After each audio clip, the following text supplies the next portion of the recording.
and put a little bag on.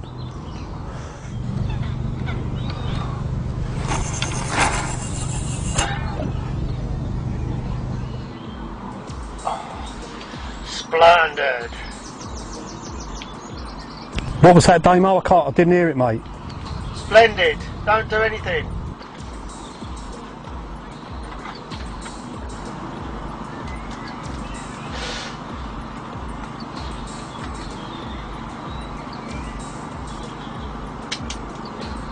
Okay, mate, we've got carp in the swim, going mad in front of the camera.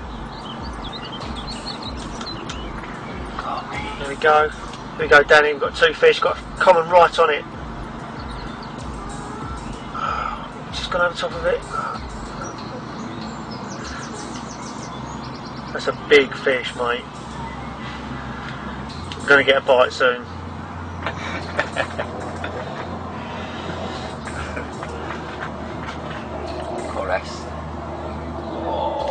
Oh, we got big carp in the mix, tearing the floor up to get the bait. This fusion's really turning them on.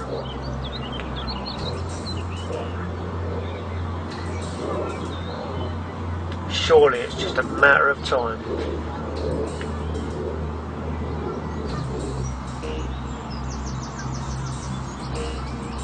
Common right going down on it. Oh.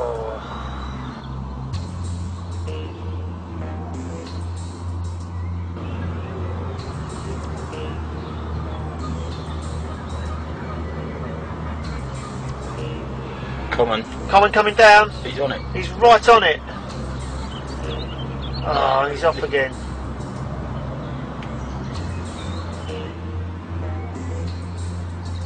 Got another fish coming in. Very close. Very close. Got the hook bait in his mouth.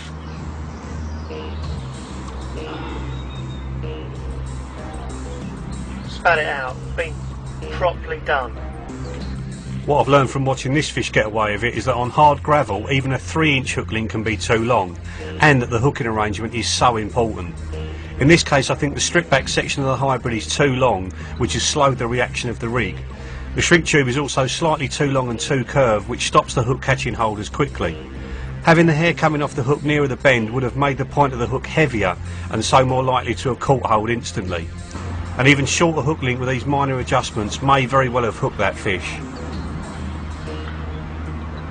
Okay, we've got some real competitive feeding going here. I've lost sight of the hook bait, but we might get a bite. They're all over us, can't see anything. Carp in front of both cameras.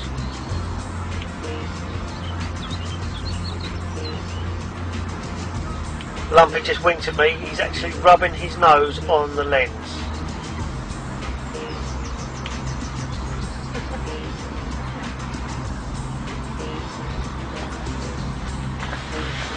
There he goes. Right.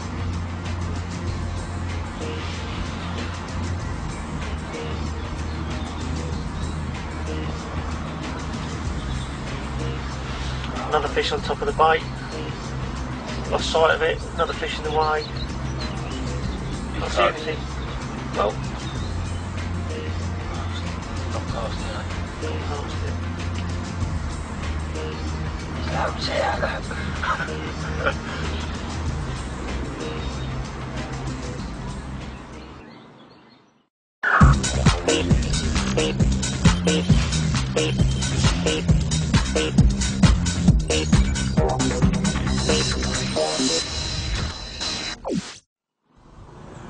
Right, we're going to change the rig from the short hybrid hook link because it's been picked up several times and the fish have got away with it. We're going to change over to something a little bit more radical, a bottom bait D-rig. Most people use D-rigs for pop-ups. We're going to use it for a bottom bait with a bit of 20-pound IQ, still with our size 10 long shank X, which is about the sharpest hook I've got with me. It's accounted for most of the other bites we've had in parts 5 and this part, so you know, we're going to stick with that, if I can find the rig, that is. Here we go.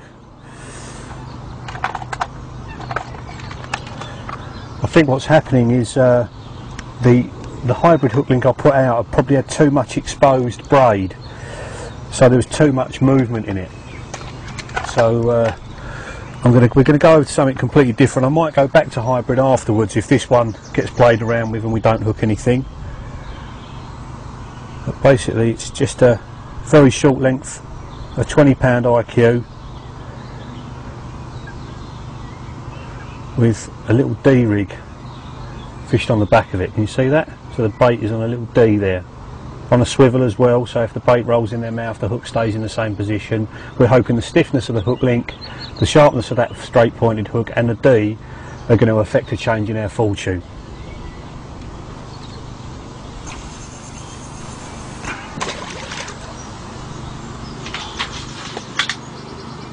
Absolutely beautiful.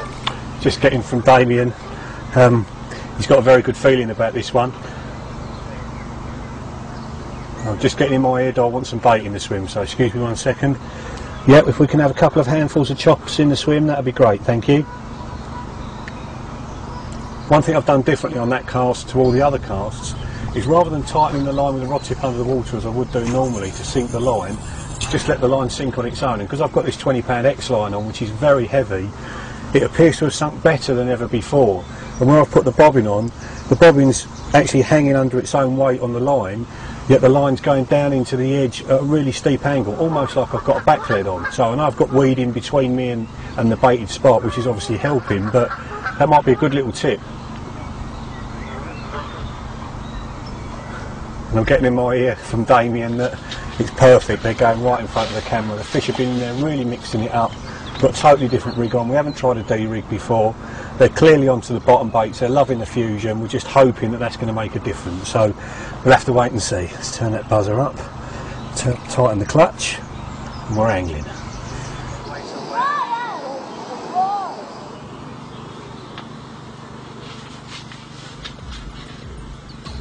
The underwater camera shows just how invisible the fluorocarbon hook link is, and also how well the brown coating of the lead blends into the lake bed.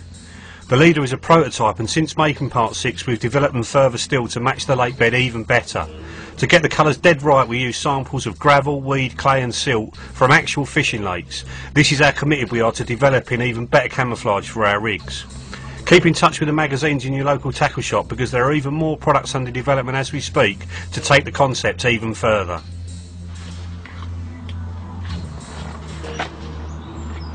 Oh, here we go! Where's the infant?